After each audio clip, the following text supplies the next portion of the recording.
Assalamualaikum warahmatullahi wabarakatuh. Perkenalkan, nama saya Indri Yulianingsi dengan NIM 2210102010. Di sini saya akan mempresentasikan tentang al-umuru bi maqasidiha. Nah, di sini ada latar belakang. Jadi, al-kawaid bentuk jamak dari kata kaidah atau kaidah. Nah, para ulama mengartikan kaidah secara etimologis dan termologis, lughatan wa istilahan. Dalam arti bahasa, kaidah bermakna asas, dasar atau fondasi, baik dalam arti yang konkret maupun yang abstrak. Seperti kata-kata kawaid, al-bait yang artinya fondasi rumah. Kawaid artinya dasar-dasar agama. Kawaid al-ilmu artinya kaidah-kaidah ilmu. Kawaid fiqhiyah merupakan salah satu materi ilmu yang memiliki faedah dan peran yang sangat besar dalam menganalisa hukum dari beragam perumpamaan sehingga mempermudah penetapan putusan hukum bagi seorang mujtahid. Nah, di dalam kaidah fikih ini juga membahas kaidah-kaidah fikih yang asasi atau al-qawaid al-khamsah. 5 kaidah asasi diantaranya al-umuru bi maqasidiha. Di dalamnya membahas apapun perkara yang terjadi itu tergantung pada niat di kalangan Muzhab Hambali, bahwa setiap niat ada di dalam hati. Karena niat adalah perwujudan dari maksud, dari tempat, dari makna adalah hati. Selanjutnya di sini ada pembahasan yang pertama latar belakang yang tadi sudah saya bahas, pengertian kaidah, dasar-dasar kaidah, cabang-cabang kaidah, contoh kaidah, dan kesimpulan. Nah, di sini ada pengertian kaidah. Nah, kaidah al-umuru bi maqasidiha merupakan kaidah yang ringkas. Lafalnya namun memiliki arti luas. Nah, memuat semua aktivitas yang dilakukan seseorang, baik berupa perkataan maupun berupa perbuatan. Jadi, kaidah ini adalah segala perkara tergantung kepada niatnya. Nah, secara terminologi fikih, niat adalah kesengajaan untuk melakukan ketaatan dan pendekatan kepada Allah Subhanahu wa taala dengan cara melakukan perbuatan atau dengan cara meninggalnya. Nah, niat itu sendiri menurut kalangan ulama-ulama Syafi'iyah diartikan dengan bermaksud melakukan sesuatu disertai dengan pelaksanaannya. Misalnya, di dalam melaksanakan sholat, yang dimaksud dengan niat adalah di dalam hati dan wajib niat disertai dengan takbirat al-ihram. Selanjutnya, dasar hukum. Di sini ada ayat, terdapat pada Al-Bayyinah ayat 5.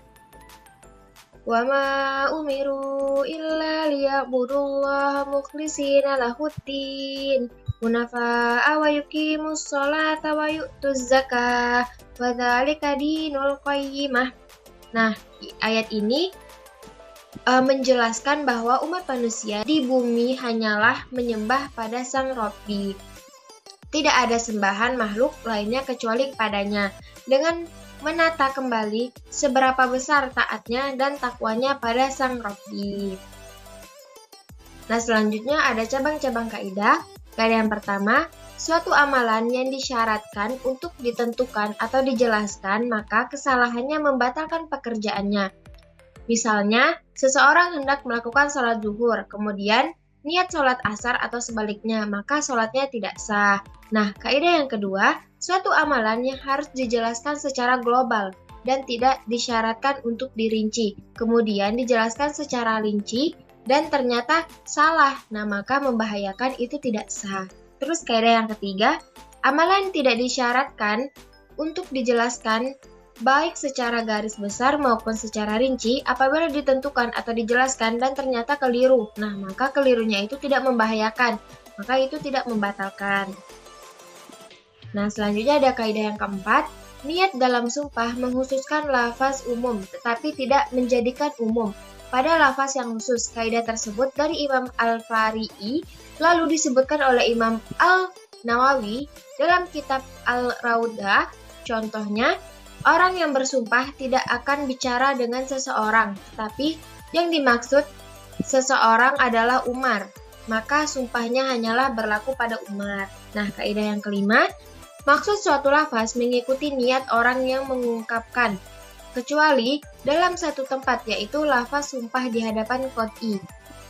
Maka, maksud lafaz mengikuti niat qot'i bukan niat yang bersumpah. Contohnya, orang yang junub membaca zikir dari ayat Al-Quran, maka hukumnya haram.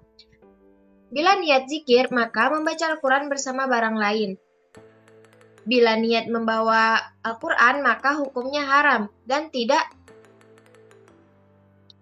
bila niat membawa barang atau niat membawa keduanya, maka hukumnya tidak haram. Nah, kaidah yang terakhir, seseorang yang tidak dapat melaksanakan ibadah karena suatu halangan, padahal ia berniat untuk melakukannya. Jika tiada halangan, maka ia mendapatkan pahala. Nah, selanjutnya contoh kaidah. Yang pertama, apabila seseorang membeli anggur dengan tujuan atau niat memakan atau menjual, maka hukumnya boleh. Nah, akan tetapi apabila dia membeli dengan tujuan atau niat menjadikan khamar atau menjual pada orang yang akan menjadikannya sebagai khamar, maka itu hukumnya haram. Nah, contoh yang kedua, ketika seorang suami memiliki seorang istri yang bernama tholik, yang memiliki arti talak atau cerai. Ketika suami tersebut memanggil istrinya dengan sebutan ya tholik dengan niat hanya untuk memanggil, maka tidak dijatuhkan hukuman talak atau cerai bagi istrinya. Nah, karena niat suaminya tersebut hanya untuk memanggil istri dengan sebutan nama. Nah, di sini ada kesimpulan. Jadi, kaidah al-umur bi maqasidiha merupakan kaidah yang ringkas lafalnya, namun memiliki arti luas, memuat semua aktivitas yang dilakukan seseorang, baik berupa perkataan maupun berupa perbuatan. Nah, kaidah ini juga membahas tentang bahwa hukum yang menjadikan konsekuensi atas setiap perkara haruslah selalu sesuai dengan apa yang menjadi tujuan dari perkara tersebut. Nah, kaidah tentang niat ini merupakan yang terpenting dan sangat mendalam maknanya dibanding kaidah-kaidah lain dalam fikih Islam. Pada dasarnya, hukum kaidah al-umuru bi maqasidiha berlandasan pada Al-Quran dan hadis yang ternyata mendapatkan legitimasi. Nah, mungkin sekian dari saya. Mohon maaf jika ada kesalahan. Wassalamualaikum warahmatullahi wabarakatuh.